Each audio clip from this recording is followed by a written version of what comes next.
كابتن علي ماهر المدير الفني للنادي المصري.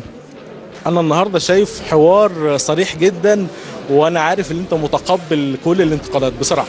يعني انا حسيت مدير فني متقبل كل الانتقادات، بيتكلم عن السلبيات قبل الايجابيات، وانت تحملت كل الامور كلها وحملت نفسك، واقدر اقول لك يعني هذه شجاعه كبيره جدا منك. ربنا يخليك ومتشكر جدا، وزي ما انت قلت الحوار كان جميل وممتع ومهم جدا يبقى في تواصل. ما حسيت ان الناس ممكن يبقى في حاله عايزه تعرف حاجات كتير، مهم ان انت تبقى في تواصل مهم جدا وفي توضيح، عشان ما يبقاش في كلام بيتقال ملوش اي معنى. والناس جميله والناس محبه كلها لبورسعيد، وفي الاخر حلو ان يبقى الكلام مفيد، يبقى في حاجه نقولها يعني نوصلها يعني. ان شاء الله هتلاقي اللي جاي بامر الله هيكون حاجه محترمه بامر الله بامر ربنا ان شاء الله. وعندنا لعيبه رجاله ومجلس اداره زي ما بقول عايزين نستفيد من مجلس الاداره الموجود برئاسه مستر كامل ابو علي. الراجل ده لازم مصر كلها تستفيد منه، يعني راجل محترم وحاجه جميله جدا.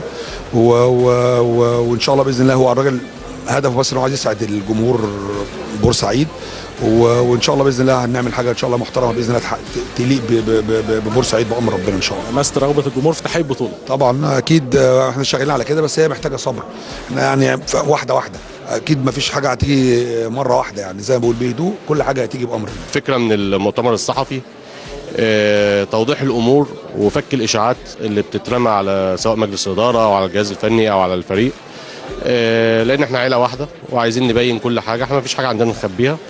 فهو ده كان الفكره من المؤتمر يعني. وبرضو البعد عن بورسعيد هو اللي خلى ان احنا نفكر في فكره المؤتمر وفكره ان احنا نغير معسكر الغردقه بمعسكر بورسعيد. الموضوع مروان متاخد فيه قرار من بعد ماتش بيراميدز تقريبا بساعه تقريبا او اقل من ساعه. وطبعا اللي انا عايز بس اكده لجمهور بورسعيد وجمهور النادي المصري ان كرامه بورسعيد من كرامه المجلس، لان احنا جزء منكم، احنا اهلكم واحنا ناسكم، واحنا اكيد مش هنرضى بالموقف ده خالص. ولكن يعني احنا بنعالج المواقف بالحكمه، ولكن حقنا وكرامتنا اكيد مش هنتنازل سنتي عنها باذن الله يعني. اكيد العرض للبيع، هل حاليا في اي عروض وصلت لبيع مروان او السعر اللي حددتوه لبيع مروان؟ والله العرض للبيع في انديه كتير يعني عايزه مروان، لكن احنا برضو بنشوف الاكبر عائد للنادي واكبر مصلحه للنادي دي اللي هنبدا نشتغل عليها. بالنسبه للسعر مروان يعني اسعار او بورصه اللعيبه معروفه، لعيب زي مروان هو يعتبر من لعيب المنتخب المصري، لعيب هو ما فيش الا هو مصطفى محمد اللي ماسكين المنتخب يعني. فاعتقد سعره اكيد معروف بالنسبه للانديه، يعني مش هنتكلم في ارقام بس سعره معروف اكيد يعني.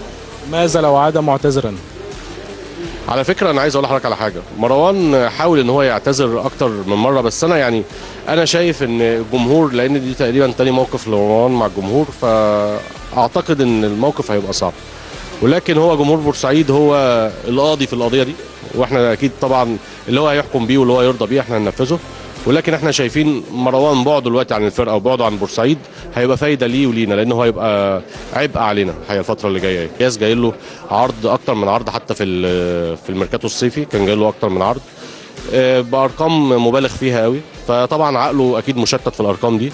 فاحنا مش هنمسك في حد، هو مش يعني هو طبعا لعيب كبير ولاعيب محترف، ولكن اكيد هيدور على مصلحته واحنا برضو اكيد هندور على مصلحتنا، فاللي فيها المصلحه العامه هي دي اللي هتتنفذ باذن الله. والله رسالتي للجمهور يعني انتوا اهلنا وانتوا ناسنا واحنا جزء منكم، واحنا ما احناش جايين، احنا جايين ضيوف وهنمشي وهنرجع تاني نبقى في صفوف الجماهير زي ما بيقولوا. يا ريت ما ننساقش ورا الاشاعات يعني السخيفه، في اشاعات كتير سخيفه بتزعلنا كمجلس اداره، ولكن احنا وعمرنا في حياتنا ما هنرضى كرامتكم من كرامتنا، ومش هنرضى ان حد يبص لكم بصه مش حلوه، مش هقول يعني يعمل الموقف اللي مروان عمله. فان شاء الله اللي جاي خير باذن الله. يكون في تطوير في النادي في الايام القادمه ان شاء الله. ويعني عاوز اطمن برضو مره ثانيه وثالثه ان الفريق ان شاء الله يكون افضل.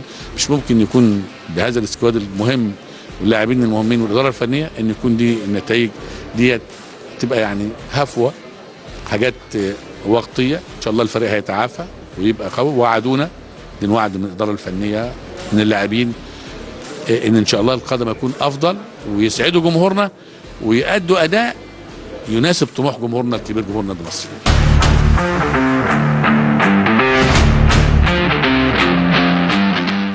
حوار متميز جدا أو حوارات متميزة جدا من الزميل أيمن نعيد مع مسؤولي المصري البورسعيدي على مستوى الإدارة وعلى المستوى الفني. أبرز ما جاء في العديد من النقاط المهمة هي أن مروان حمدي بشكل رسمي معروض للبيع، عشان أحط إلا إذا جمهور المصري قال لنا لا سيبوه عايزين. ده أقل واجب. أقل واجب طبعا، لأن مروان غلط غلطة كبيرة جدا. ويعني أنا كلامي موجه لكل اللعيبة اللي بتسمعني دلوقتي، حتى الشباب الصغير اللي لسه طالع. إياك إياك إياك تخش في صدام مع الجمهور.